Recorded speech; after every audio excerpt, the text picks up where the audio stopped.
बिजली की तरह गरजती, धरती को हिलाती। राठौर की ताकतवर सेना अपनी ताकत के नशे में चूर, हर अंजाम से बेखबर इतनी तेजी से आगे बढ़ रही थी, मानो वो आज अपना सदियों पुराना मकसद पूरा कर लेगी। लेकिन शायद ये नहीं जानते थे कि आज का दिन इन पर एक कहर बन जाएगा। राठौर की ये सेना बगीरा के जंगल तक पहुंचती, इससे पहले ही सूर्या उनके आगे आ खड़ा हुआ। जैसे ही उसने दहाड़ मारी तो एक बहुत बड़ी रोशनी चारों ओर फैल गई और सूर्या के अंदर से एक जादुई शेरों की सेना निकलकर बाहर आई, जो बहुत ताकतवर थी। आज तुझे अपना असली रूप दिखाने का समय आ ही गया।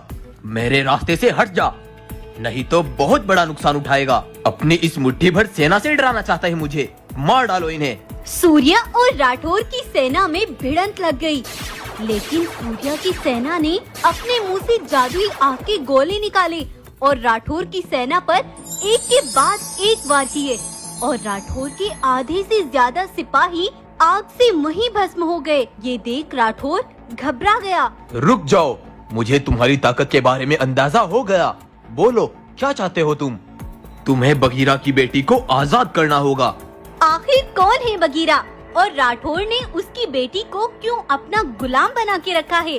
चलिए देखते हैं। दरअसल आज से कुछ समय पहले एक बड़े मालदार जंगल का राजा बगीरा, जो कि आसपास के जंगलों का भी राजा था।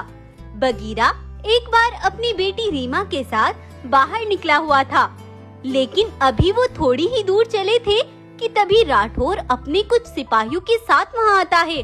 तुमसे पहले भी कहा था, चुपचाप अपना जंगल मुझे सौंप दो, नहीं तो मेरी ताकतवर सेना तुम्हारे और तुम्हारे आसपास के जंगल को तबाह कर देगी। तू अपनी ताकत के बल पर यहाँ जुल्म करना चाहता है, लेकिन मैं तुझे अपना जंगल कभी नहीं दूंगा। ये सुनकर राठौर को बहुत गुस्सा आ गया।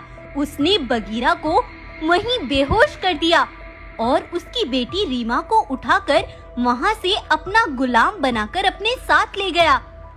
इधर बगीरा की बेटी रीमा को राठौर बाग ने अपना बंदी बना रखा था और उधर बगीरा के पास में ही एक दूसरे जंगल में एक सूर्य नाम का शेर रहता था।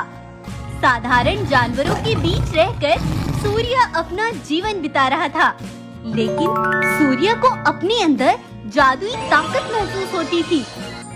कभी वो अपनी जादुई शक्तियों से आसमान से हल्की हल्की बारिश करवाता, तो कभी कभी अपनी शक्तियों का आनंद उठाते हुए तेज हवाएं चला देता।